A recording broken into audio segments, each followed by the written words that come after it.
અંજારમાં ભૂમાફિયાઓ બેફામ બાળ સ્મશાનની જમીન હડપવાનું કાવતરું। ભીમ આર્મી ભારત એકતા મિશન સંગઠન દ્વારા તંત્રને આવેદનપત્ર પાઠવી કરાઈ ઉગ્ર રજૂઆત।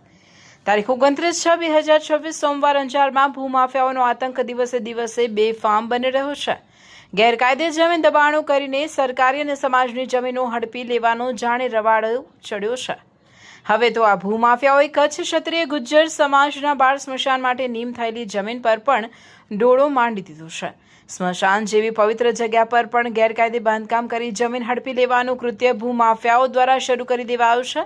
આ ઘટનાએ સમગ્ર અંજાર શહેરમાં ભારે રોષની લાગણી ફેલાવી છે। ત્યારે આજે આ સમસ્યાના નિવારણ માટે ભીમ આર્મી ભારત એકતા મિશન સંગઠનના કચ્છ જિલ્લા અધ્યક્ષ હરિભાઈ પરમાર, જિલ્લા ઉપાધ્યક્ષ અનિશભાઈ જુનેજા, જિલ્લા પ્રભારી લક્ષ્મણભાઈ વાઘેલા, મહામંત્રી ભીમજીભાઈ બુચિયા, મીડિયા કન્વીનર માવજી હિંગણા, ભચાઉ તાલુકા પ્રમુખ લાલજીભાઈ બોખાણી, ખીમજીભાઈ મહેશ્વરી, બધાભાઈ આહિર વગેરેના લોકો જોડાઈ અંજાર પ્રાંત કચેરીએ આવેદનપત્ર પાઠવી ઉગ્ર રજૂઆત કરવામાં આવી। આ બાબતે વધુ વિગત આપતા કચ્છ જિલ્લા અધ્યક્ષ હરિભાઈ પરમારે જણાવ્યું કે અમે તંત્રને અગાઉ અનેક વખત રજૂઆત કરી છતાં ભૂમાફિયાઓ પર કોઈ લગામ નથી।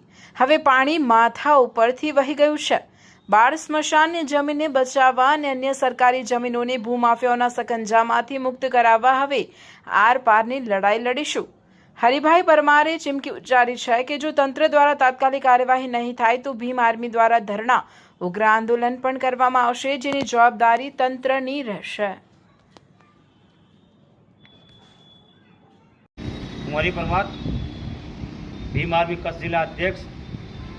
મિત્રો, આજે આવેદનપત્ર આપવાનું કારણ એ હતો કે શ્રી કચ્છ ગુજ્જર ક્ષત્રિય સમાજ બાળ સ્મશાન એમને લઈને આજે છેલ્લા 20 દિવસથી એક આવેદનપત્ર રૂપે અને વાર્તાલાપ કરેલ હતી, પરંતુ એની અંદર જે કામ ચાલુ છે અત્યારે ગેરકાયદેસર બાંધકામ કરી રહ્યા છે, દુકાનો બનાવી છે, અંદાજે 10 થી 12 દુકાનો બની રહી છે।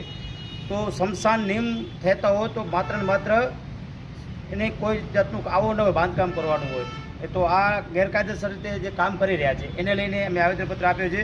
અને જે પણ દિવસ 8 કે 10માં આ લોકોની કામગીરી પૂર્ણ કરવાની હતી, પરંતુ મામલતદાર સાહેબ દ્વારા કે પ્રાંત અધિકારી સાહેબ દ્વારા અત્યાર સુધી કોઈ જાતની કામગીરી પૂર્ણ કરેલ નથી। ન છૂટકે આજે અમારે એસટીએમ સાહેબને રજૂઆત કરવી પડી છે। દિવસ 7માં આ રજૂઆત અને જે બાંધકામ થયેલું છે તત્કાલ ધોરણે જો તોડવામાં નહીં આવે તો હજી ઉગ્ર રજૂઆત કરશું, તેની પર તમામે તમામ જવાબદારી તંત્રની રહેશે।